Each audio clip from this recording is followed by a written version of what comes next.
In 2017, it's hard to argue from an economical standpoint that electric cars are more efficient and produce less emissions than conventional gas cars. But instead of taking a take environmentally about these two different vehicles, let's think about if we were to compare them from an economical standpoint.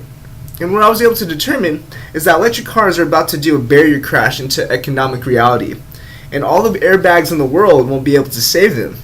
And that's because, for two reasons. First reason is just because costs are so high for these electric cars. If we were to compare a Nissan Leaf with the Nissan Versa, where a Leaf is a battery electric vehicle, the electric vehicle costs $35,000 compared to a Versa which only costs $17,000, where it's also less capable, where the Leaf could only accelerate at certain speeds and only has a fraction of the range than the Versa does.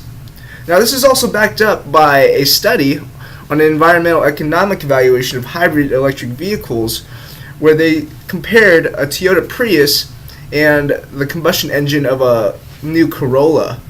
So we have Lester Lave from Carnegie University and Heather McLean from University of Toronto. They're able to conclude that the current Prius is more costly than the fuel savings and lower emissions of air pollutants and CO2 would justify.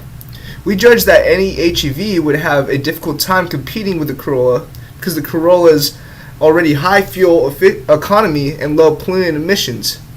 So in conclusion, I was able to determine that because of the cost of the vehicle, of electric vehicles, it wouldn't make much sense economically to go and double down on electric cars.